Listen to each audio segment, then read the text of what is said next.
I opened the drawer to look for my old notebook, but what hit my eyes instead was a strange bracelet.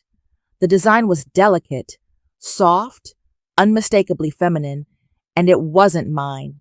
And the moment I touched it, I felt Caleb's eyes on me from behind. Caleb stood in the doorway, his body tilted a little, as if what he saw had pulled him out of a familiar thought. But what made me freeze wasn't that my son saw something unfamiliar in Connor's drawer. It was his expression. Not curiosity, recognition. The whole room went silent. Caleb took a small step closer, his voice dropping like he wasn't sure he should ask, "Mom, why is this here? I thought it belonged to someone else."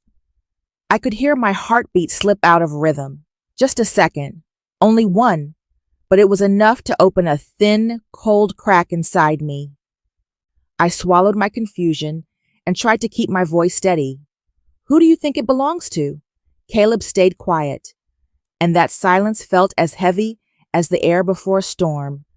I set the bracelet back in the drawer and closed it so gently it barely made a sound.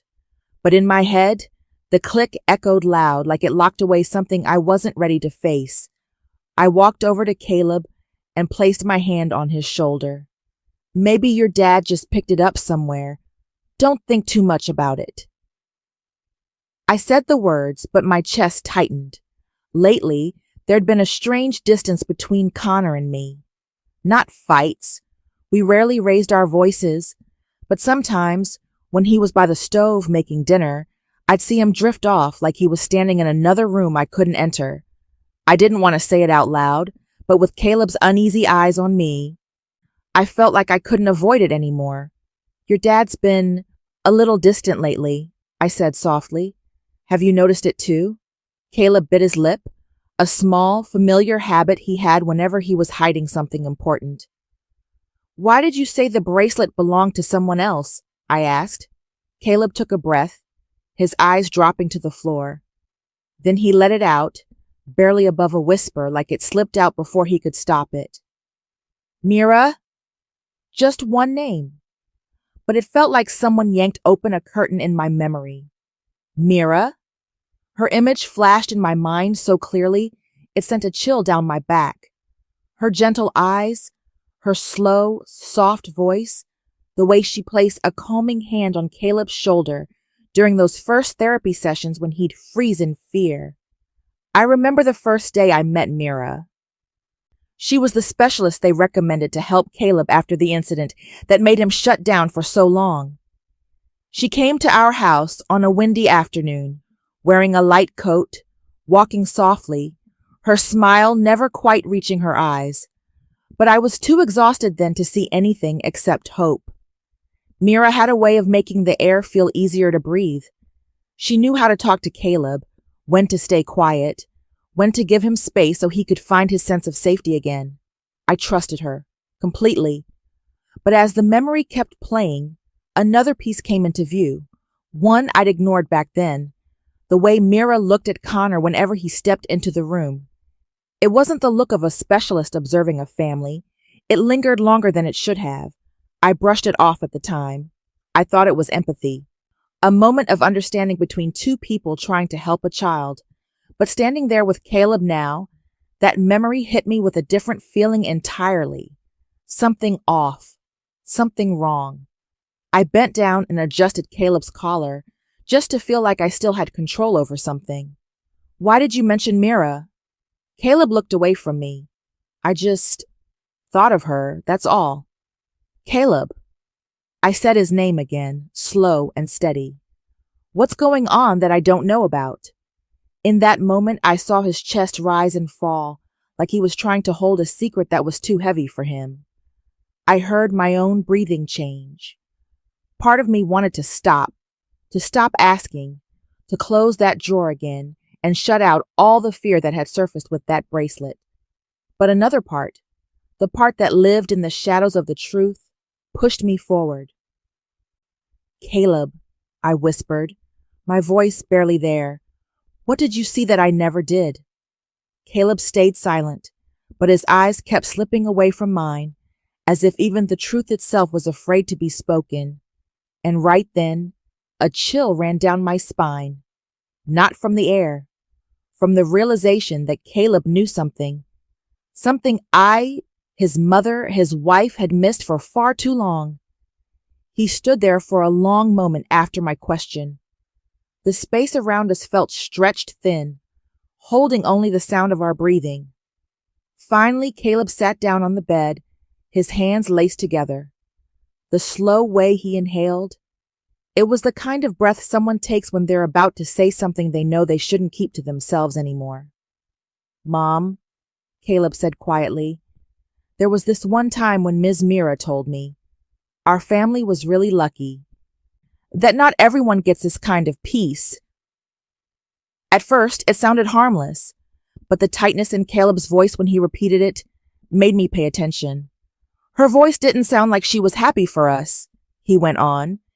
"It sounded like she was talking about herself more." I sat down beside him. "What do you mean?" Caleb shook his head a little, like he was trying to pull together details that had flashed through his mind before, but had never been connected. "She used to look around our house like she was studying everything. I didn't think it was strange back then, but now that I think about it, she looked like someone staring at something she never had." My heart tightened, not out of jealousy, but from a clear, heavy feeling.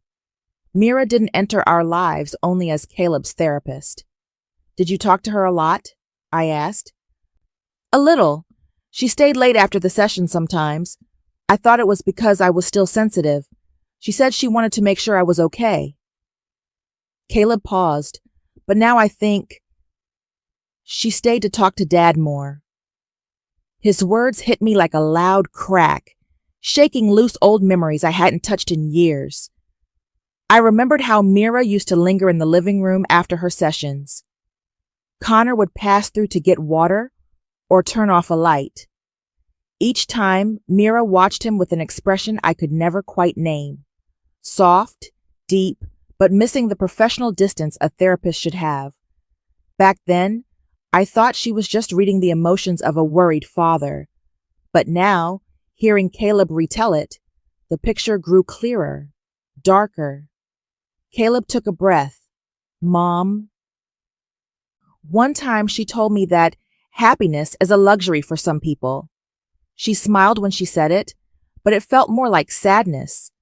And suddenly I realized Mira didn't just see my family, she wanted it. "Do you remember when she started getting closer to your dad?" I asked, keeping my voice as steady as I could. Caleb nodded slightly. "During the time I was really stressed. When Dad asked her if I needed extra sessions, she smiled at him, in a different way. I don't know how to explain it." I remembered how busy I was with work then, how I'd missed a few of Caleb's sessions. Mira had used that space to move closer to Connor without me knowing. Caleb went on. "She used to call Dad after work. She said it was because she was worried about me. Dad listened because he's always trying to do the right thing." He let out a small sigh. "And little by little, it became a habit." I looked down at my hands. My fingers trembled. Connor had always been the kind of man who was kind enough to become a place other people leaned on. And Mira, with a past starved of affection, something I was only beginning to understand, had pulled him into an emotional space he wasn't guarding.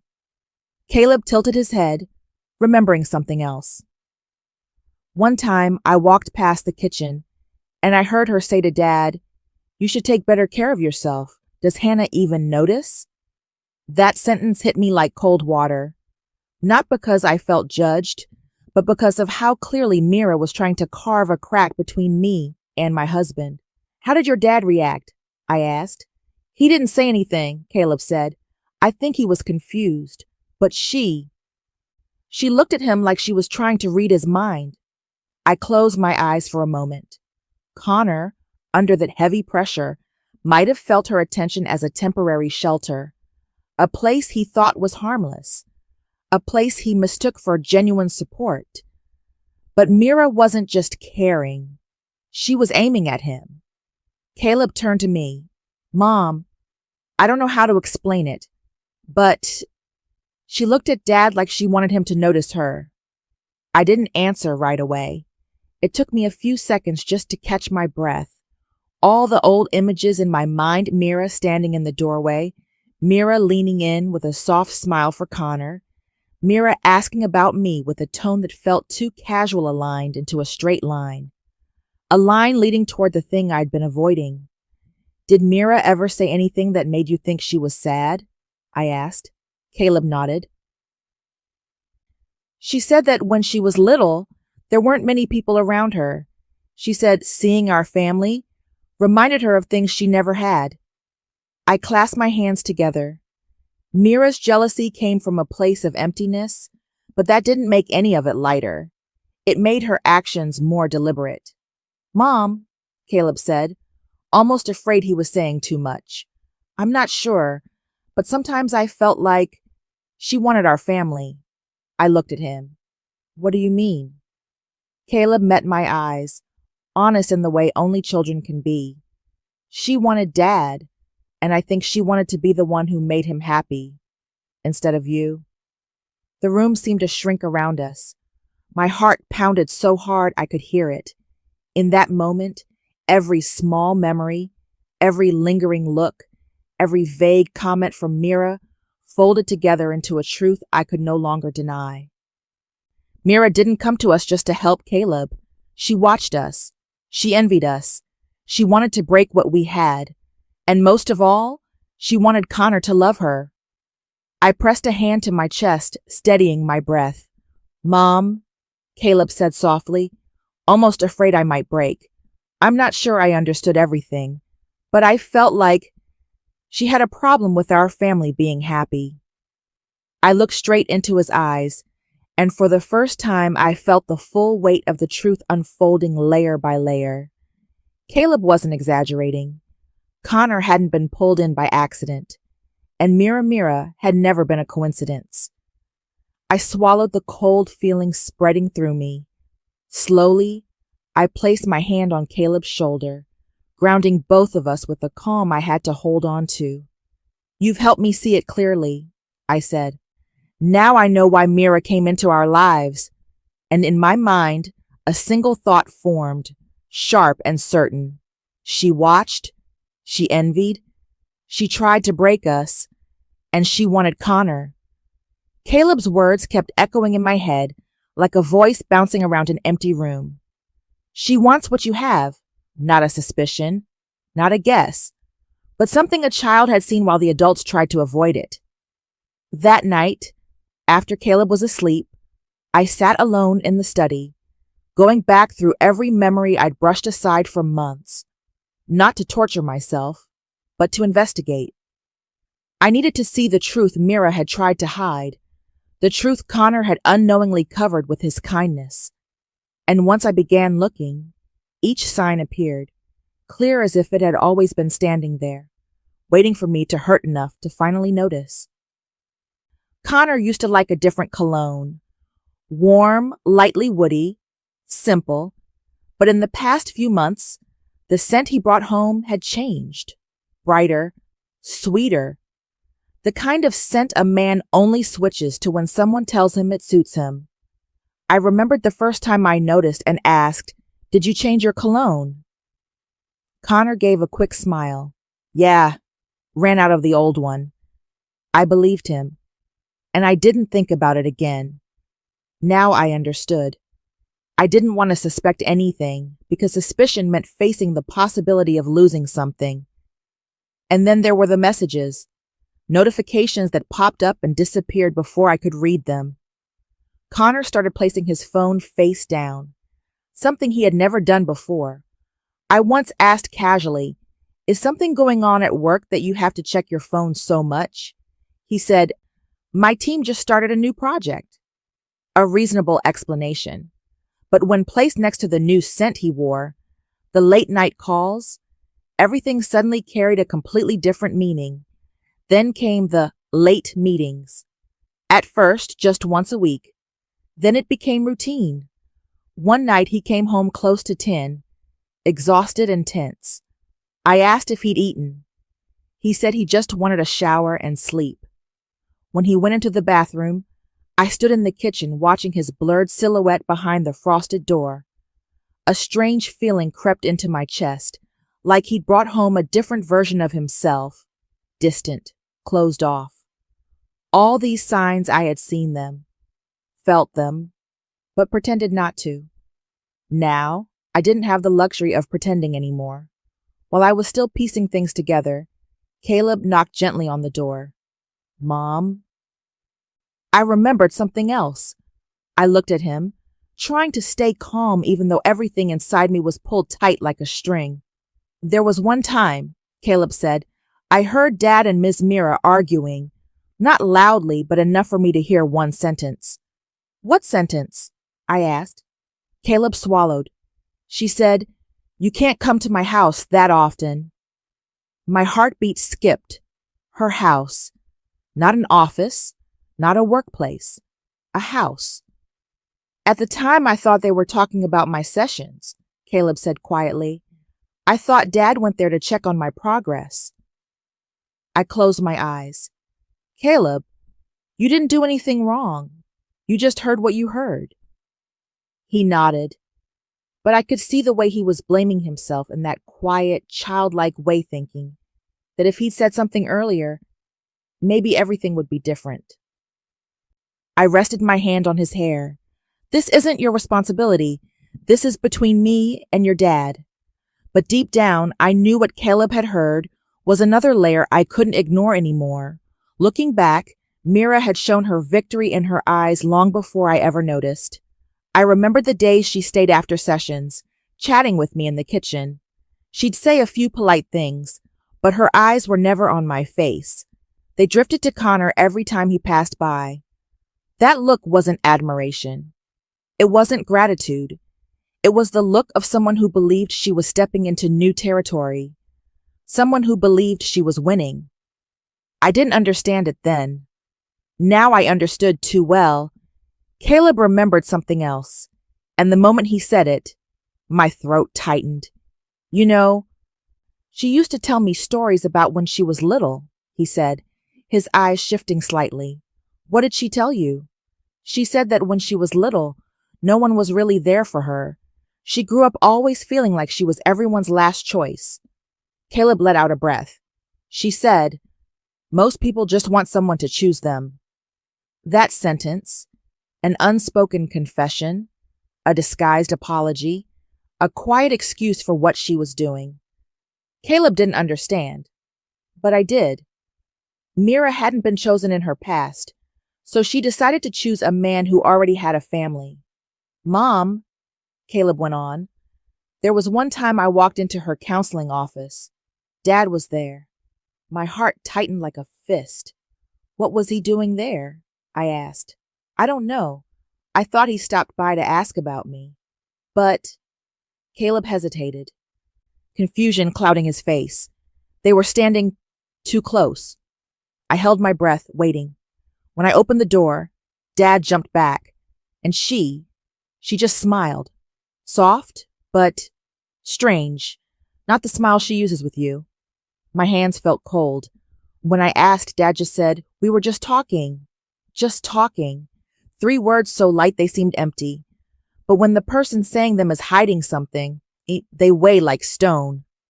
That night, when Connor came home, I waited for him in the living room. No tears, no anger. I just wanted the truth. "Is there anything you and Mira need to tell me?" I asked directly. Connor stepped back a little, like I'd touched a wound he was trying to hide. "What are you talking about? You're overthinking." I looked at him for a long time. The man in front of me, the one who had held my hand through every hardship, was now lying to me, clumsily but out of pure self-defense. "Connor," I said, "don't make me doubt myself just because you're afraid to tell the truth." He tightened his grip on the strap of his bag, as if he needed something to hold on to. "Hannah, I was just trying to help. Mira hasn't been doing well lately, and I let her lean on me." I heard every word clearly, and each one felt like another layer of betrayal. I remembered Mira holding Caleb when he was terrified. I had been grateful to her. I had trusted her. And now, the person I once trusted was using that trust as a weapon against me. Connor lowered his head. I didn't do anything wrong. I didn't argue. But inside, a part of me shattered like glass. The gratitude I once felt was now buried under the weight of a betrayal so subtle and so cruel, it almost didn't look like betrayal at all. Later that night, I sat beside Caleb while he worked on his homework. He looked at me as if he knew I was holding everything together by force. Mom, he said softly, trying not to hurt me more, maybe she wants what you have. That sentence from my own son was the rawest truth I had ever heard, a truth that couldn't be undone. Caleb's words hadn't even settled when the next morning I found myself standing in front of the small office where Mira worked. The sky was gray, the breeze light, as if everything was holding its breath for what was about to happen. I didn't knock right away. I just stood there for a few seconds, letting my heart beat steady. When I walked in, Mira looked up from her desk. Her eyes widened, pretending to be just surprised enough. Hannah, what are you doing here? Her voice was soft, almost inviting, but it didn't reach me anymore. I closed the door behind me. No sound, no yelling, just my direct gaze and hers, eyes of someone who knew the truth was about to be pulled out of the place she'd been hiding it.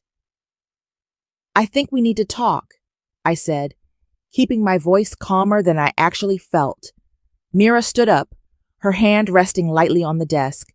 If this is about Caleb, No, I cut her off. About Connor. A silence fell, sharp and heavy like shattered glass. She gave a small smile, that familiar half smile, but now it sounded like a disguised confession. Hannah, what do you think you're imagining? I took one step closer. I know he's been at your house. More than once. The surprise on Mira's face disappeared, as if she no longer saw a reason to pretend. A mask slipped off, and underneath it, the thing I had sensed all along was the jealousy and the wanting that she'd never dared to say out loud. I just wanted to help him, Mira began, but her voice was low and full of possession. Connor needs someone who truly understands him. What do you mean? I mean... She tilted her head, her gaze cutting toward me, cold and deliberate. He's lonelier than you think. I kept my face still, even though my chest tightened. You think you understand him better than I do? Mira didn't answer right away. She walked around the desk and stood in front of me, close enough that I could hear her breathing. Your family is beautiful, she said, as if complimenting me, but her eyes darkened.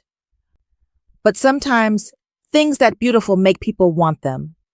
And I saw it clearly. She wasn't talking about my family. She was talking about me, about the life I had, about the love I had once received from Connor, something she believed she deserved more. Mira, I said, you're destroying a family. She let out a soft laugh. No, I'm just stepping into the space Connor opened for me. Her words cut through me like a cold blade. I didn't want excuses. I wanted the truth. You're jealous of me, of the life I have, aren't you? For the first time since I walked into the room, Mira's smile disappeared. She looked at me as if someone had finally read her mind out loud. She exhaled, the breath pulled from somewhere deep inside her.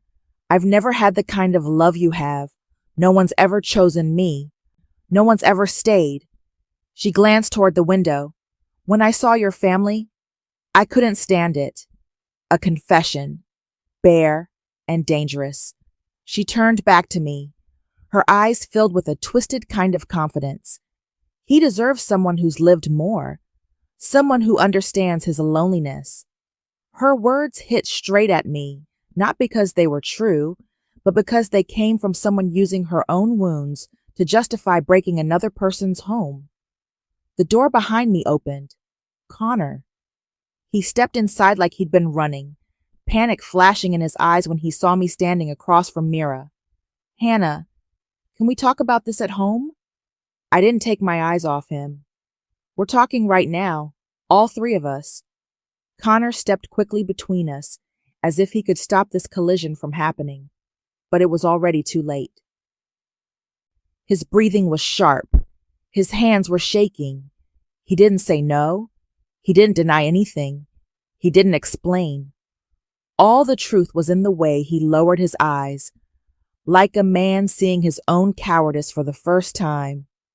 Something inside me collapsed, not just because Connor had cheated, but because he no longer had the courage to say a single honest word. And then, at the edge of the open doorway, I saw Caleb. My son, the child who believed in this family more than anyone, was standing there watching everything fall apart. His heart was breaking in the way no child should ever have to endure. Mira glanced at Caleb for a moment, then turned back to Connor, her voice soft as honey but soaked in possession. You don't have to go back to your old life anymore. Connor looked at Mira, his eyes widening, as if he couldn't believe she said that out loud in front of his wife. Mira, don't, he whispered, but she didn't stop. You chose me first. You know that. Those words echoed through the room like a metal door slamming shut. I didn't answer, didn't argue. I just looked at Connor, the man trapped between choices he created himself. Finally, he looked at me. No more avoiding. Hannah, I was wrong. His voice cracked, a confession not fully formed, but enough to drag every hidden truth into the open. I was weak, he went on. I liked the way Mira admired me. I liked feeling like someone thought they needed me. He wiped his face, trying to swallow whatever emotion was stuck in his throat. But I never wanted to leave my family. I heard every word, each one landing on my chest with a different kind of weight. I still don't know which hurt more, the betrayal or the truth that he turned to someone else just to feel important. Mira let out a small, bitter laugh. You win, Hannah. She stepped forward, her eyes locking onto mine. But he chose me first. That wasn't a final stab. It was a sentence she needed to say to herself so she wouldn't collapse under her own defeat. What she didn't know was that I didn't need to win. I only needed the truth. And the truth was already laid bare in this room. After that confrontation, I walked out of Mira's office feeling empty, but not as chaotic as I expected. There was no explosion of anger, no urge to get revenge, just a quiet exhaustion, like my body had finally accepted that everything had been broken long before today. I realized Mira didn't need more pain. She'd lived her whole life in scarcity, envy, loss, and it was exactly that emptiness that made her want what I had. In that moment facing her, I understood that if I tried to hurt her back, all I'd do was extend the cycle she'd never escaped. And Connor, he was already punishing himself in ways harsher than anything I could say. I saw it in the way he lowered his head, in the way he no longer knew where to place his hands, in the breath he couldn't quite take. So I chose silence. Not the kind that avoids the truth, but a kind of grown-up victory, a refusal to play the battle Mira thought she'd already won. That night, I knocked on Caleb's door. He was sitting on his bed, knees pulled up, not crying, but curled in on himself like he was trying to make sense of something too big for him. I sat beside him, keeping my voice steady. Caleb, look at me. He lifted his head, his eyes red but clear. I placed my hand on his back, gently. You're not responsible for anything you saw, I said slowly. You didn't cause this. You didn't do anything wrong. You only told me the truth. Caleb bit his lip. I didn't want you and Dad to hurt. Love doesn't make us hurt, I said. Lies do. And you didn't lie. You were brave. A long breath slipped out of him, like a small weight on his shoulders had finally been lifted. I pulled him closer, holding him with the same gentleness I myself desperately needed. 2 days later, Connor sat at the kitchen table, his hands clasped together, his back slightly hunched. He didn't look at me when I walked in. Not for more than a few seconds. But in that brief glance, I saw something I hadn't seen in months. Real collapse. "Hannah," he began, but he couldn't say anything else. "Just say what you need to say," I replied. He drew in a deep breath, like someone trying to stay upright while the ground cracked under his feet. "I'm sorry." Not a prepared apology. No polish. No excuses. Just the words of a man who knew he destroyed the most important thing in his life. He was weak, he went on. I liked the way Mira looked at me like I was the only person she had. I liked that feeling, even though I knew it was wrong. I didn't say anything. I let him face himself. "But I never wanted to hurt you," he said, his voice rough. "I never wanted Caleb to look at me the way he did that night." I listened without melting, without softening, but without shutting down either. I simply understood. You can forgive, or you can't. But some things never return to what they were, and Connor was standing right there at the starting point of the loss he caused himself. A few days later, I received an email from Mira. Just a few lines, emotionless, without drama. "I was wrong. I need to find my own path." No apology to Caleb. No apology to me. It didn't matter. I didn't need it. She slipped out of our lives as quietly as she had slipped in enough to turn everything upside down, but leaving behind no trace except the lessons carved deep. In the weeks that followed, I spent many mornings walking alone.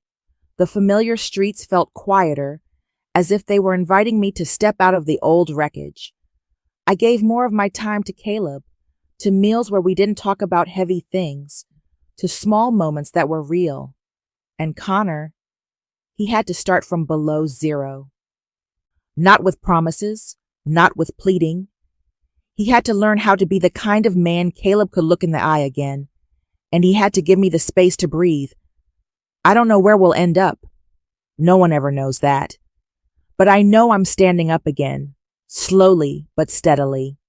Not to save the family, not to hold on to anyone, but to find the part of myself I lost while trying to keep everything else standing. One afternoon, while I was sitting by the window watching the sunlight touch the wooden floor, I realized something I'd forgotten for a long time. Betrayal, even when it's cruel, can open a new door. Not a door for me to walk away from someone, but a door for me to return to myself.